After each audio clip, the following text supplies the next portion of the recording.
Today, we'll shed some new light on our Wrangler, then hit the fields to brighten up the night. Plus, this ain't your daddy's wood stain. We'll show you how dancing paint gives our bed floor a custom touch.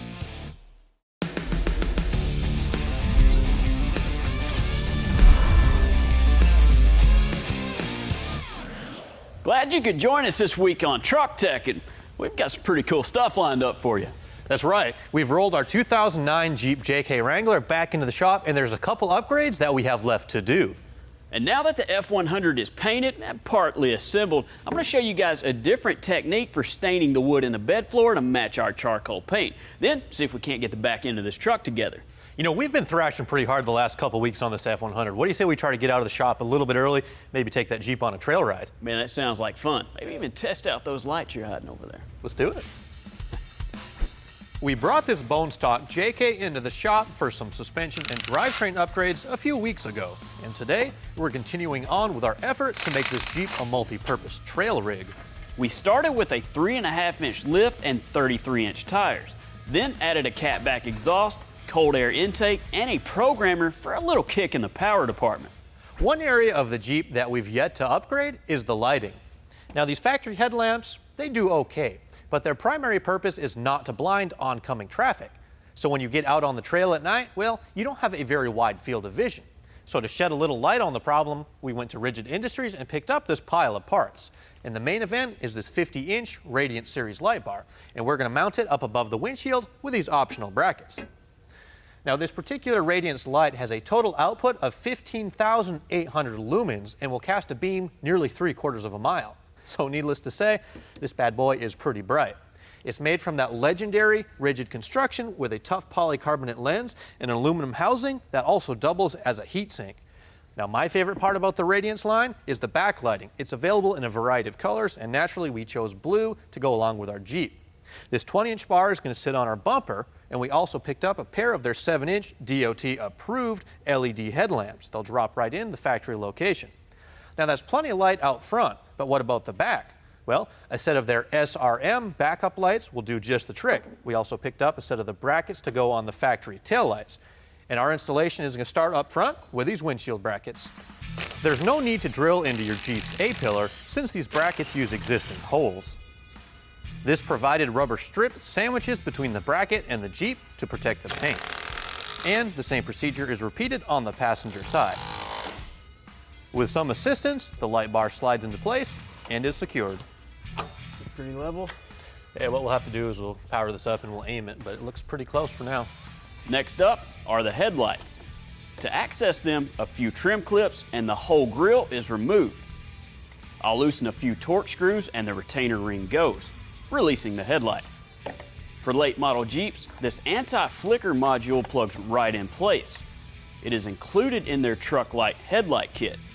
And with the wires tucked in, the brighter, crisper LED plugs in with no additional wiring required. Then it can all go back together. We'll wait until we get the Jeep outside to aim them properly. Hey, easy there. I thought it was the other kind of hood. The 20-inch Radiance bar is up next. We'll mount it directly to the bumper. So, with some careful measurements, we can mark the holes. I'll reach underneath and tighten up all the hardware, and then move on to the rear for the backup lights. Set the bracket on top of the taillight and mark for 3 holes, and also for the notch for the wiring. Remove the taillight from the Jeep and drill out the holes previously marked. I'll use a carbide burr to make a notch for the Rigid's wire harness to pass through. Using the provided hardware, attach the bracket to the taillight, then install the SRM light to the bracket. Now, we've got our lights all mounted up, but before we reinstall the taillights into the Jeep, we've got to think about how we're going to get electricity to our new backup lights. Now, the kit actually comes with this heavy-duty harness, and it's pre-terminated and has built-in fuses, these nice weatherproof connectors, and a heavy-duty relay. And we're going to start by making a slit in some of the grommets and passing the harness through. Because our new rigid lights are going to act as reverse lights, we need to find a wire that will apply voltage to the relay to turn the heavy-duty lights on when the truck is switched into reverse. Now, wiring can be a little bit intimidating, but if you have the right tools, it's actually not so bad. I need to find which one of these wires receives 12 volts when the Jeep is switched into reverse, and I think I already know which one it is, this white wire. Jeremy, switch it to reverse for me. All right, we've got volts, put it back to park, and it goes away. So we know that this white wire is the one we need to tap into. Strip a section of wire from the reverse lead about 1/2 inch long. First, I'll tin the connection with some solder, then I'll wrap the new wire around it and solder them all together. Protect the joint with some electrical tape, plug in all the connections, and reinstall the tail light. The wires are routed underneath the carpet all the way to the front, where we'll connect everything up. We have all the individual wiring harnesses run up underneath the dashboard, where we'll connect them to this handy switch panel we picked up. And here's how it's going to work. The first switch will control the windshield bar on and off. The second one controls the bumper bar. The third switch is for the blue backlighting on both bars at the same time. And the fourth is a multifunction switch that controls the reverse lights. One position allows them to come on when you shift the Jeep into reverse. One position overrides them altogether so they never come on, and one position allows you to manually turn them on whenever you want. Now, these switches are pretty simple to hook up. You have one power wire coming in and one wire going out to power the individual accessory. Now, the third post is for a ground that allows the backlight to come on front of the switch. After that, it's just plug and play. Now, this is actually pretty simple to install. Rigid includes these handy instructions so you're not on your own. After that, it's a piece of cake. Connect all the wires to their appropriate places. Just like that, ready to roll. Next, 2 ways to keep our Jeep cool.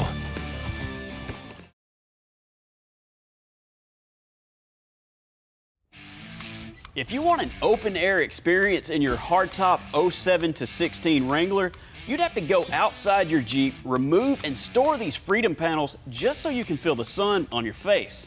Well, Bestop has come out with something new that lets you turn your hardtop Jeep into a convertible without ever leaving the front seat. This is their Sunrider for hardtop. It features OEM quality material that replaces the factory panels with no drilling required. All you need for installation, a razor blade and an Allen wrench. Because we have a 4-door Wrangler, you need to make 2 slits in the sport bar padding so the rear attachment knobs will poke through. Install the door surrounds on both sides and screw in only the front knob, but leave them loose. The deck assembly is next. It rests on top of the sport bar padding. Both rear knobs line up with the foot pads. The mushroom knobs off the hardtop panels are reinstalled in the sound bar, loosely. Using a 4mm Allen wrench, install the flange screw through the door rail into the metal bracket on both sides. The supplied rear brackets are next with 2 more screws to secure them. Then all the knobs can be tightened down and we can test it out.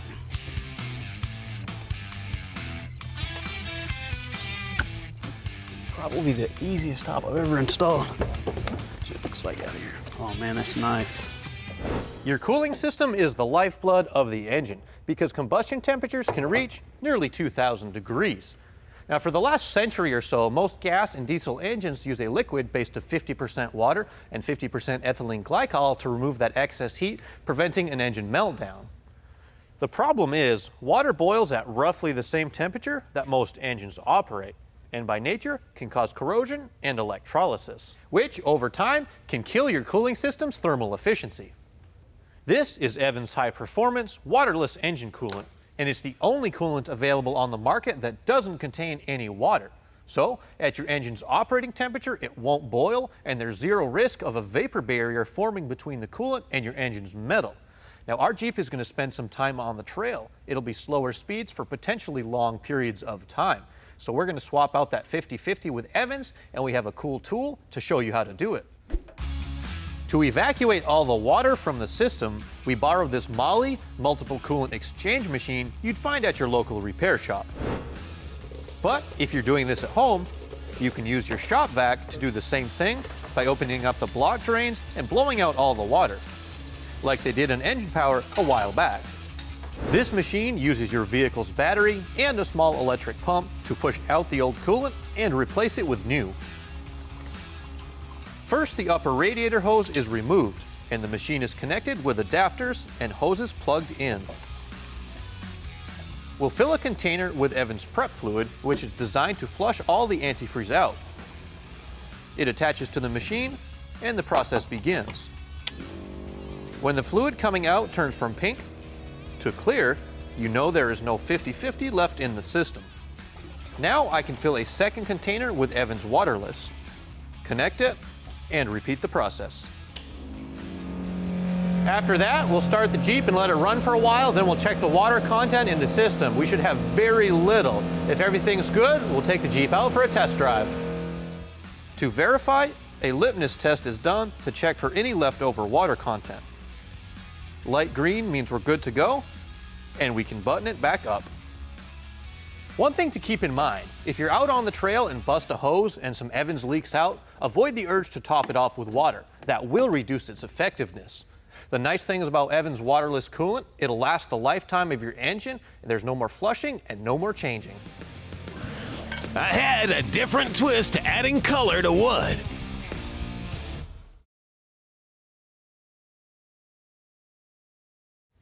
We took you through step by step of laying down color on our F100. Now we can shift our attention to the bed floor. We could finish out these wood planks in the traditional way by laying down a wood stain, and we would end up with a pretty nice polyurethane finish. Or we could try something a little different. This is Dupli-Color's paint shop line of automotive paints, and the table underneath these cans looks like it's been stained, but it's actually been finished out with these same products. Now, I know what you're thinking. He's about to finish out these wood planks with an automotive paint, but I'm here to tell you, if you want to add a custom touch to your truck, this is the way to go. Plus, they have about every color under the sun. Now, I've been experimenting with these products for quite a while, and I've come up with a pretty good technique that will give us a great result and be very inexpensive. Let's get started. I'll first go over the boards with 320 grit on a D8.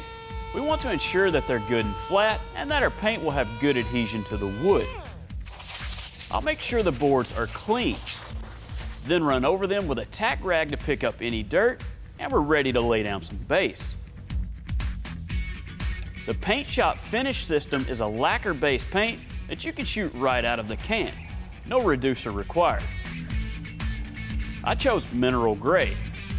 It was the closest match to the gray I sprayed on the truck's interior, frame, and the hood. Now, this is where I'm going to do something a little different. Instead of spraying the base with a gun, I'm going to brush it on like you would a stain. This way I can control the amount of paint being laid down because I don't want to cover the wood in solid gray. I want it to have a rustic look, similar to what you would see on old barn wood. And I'll do this in stages. Paint a small section, then wipe it down using Scott heavy-duty shop towels. I just want a thin layer of paint. And using the same process as if I was using a typical wood stain, I can control the amount of paint that is absorbed into the wood. You can see the metal flakes dancing around in the can, and once we lay this down on our wood, really make it pop. Now that our paint's dried for about an hour, I'm gonna rub over the wood with a red Scotch-Brite pad. I wanna take down some of this base and let some of that bare wood show back through just to get that look I'm going for.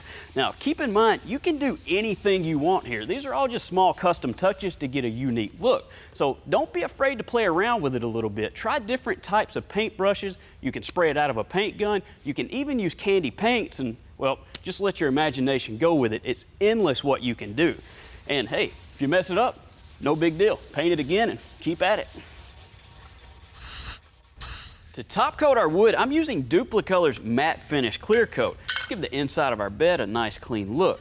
Not only that, if we happen to get caught out in a rainstorm or anything, this will help to bead off any water so the wood's not absorbing it. And a cool feature to this paint is there's a no recoat window, so you can go back and recoat this at any time. Again, I'll brush on the clear. But just like all the Dupli-Color Paint Shop series of automotive paints, it will also apply well with a spray gun. After 2 coats and 20-minute drying time, okay, go around your tire. We can mate the bed back onto the truck. Right there, it looks good. Then install the bed floor.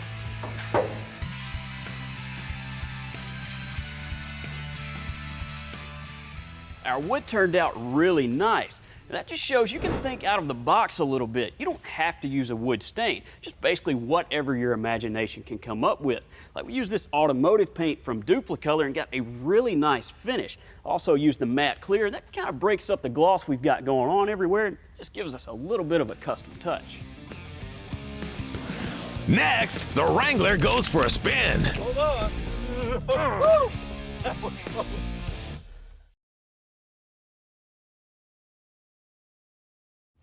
The most time-consuming part of any project is body and paint. Let me explain why it's better to use upgraded hardware during reassembly. When doing a high-end paint job, you don't use cheap materials, so why use low-grade fasteners? Or worse, nasty original hardware when it comes time to reassemble your ride. ARP fasteners are made from the highest quality steels and are offered in chrome moly or highly polished, high-strength stainless. They're show quality right out of the box. These fasteners are made in the USA and manufactured to standards exceeding aircraft specifications. They're 25% stronger than grade 8 hardware and are available in 5-packs in a variety of sizes and different wrenchings, including hex and 12-point, in both standard and metric sizes with links up to 6 inches.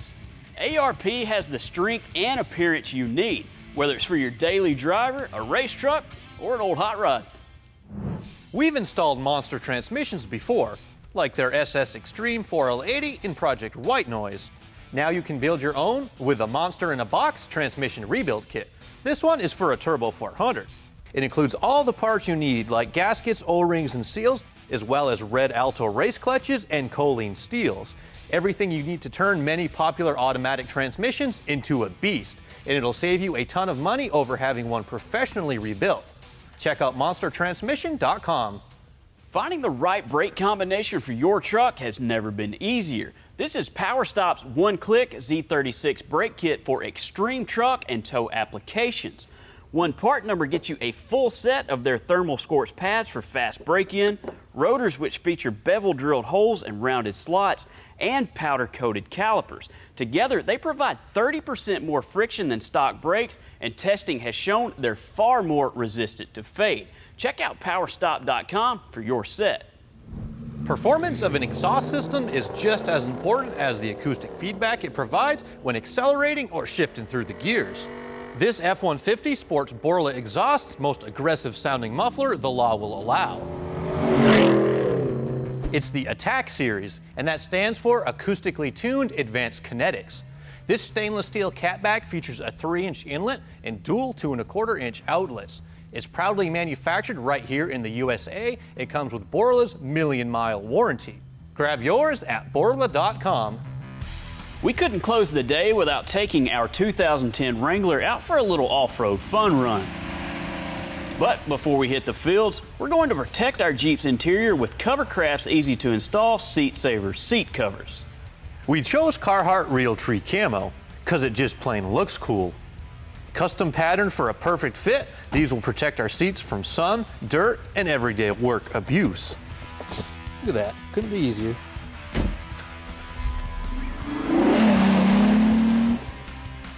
The performance modifications we made work well together to give this JK a kick in the pants. And we love the sound of the Borla exhaust. The mild lift kit rides great on these dirt roads and fields. The Fox shocks are doing a great job of dampening these bumps. 3½ inches of lift provides plenty of room for those 33s. Hold on.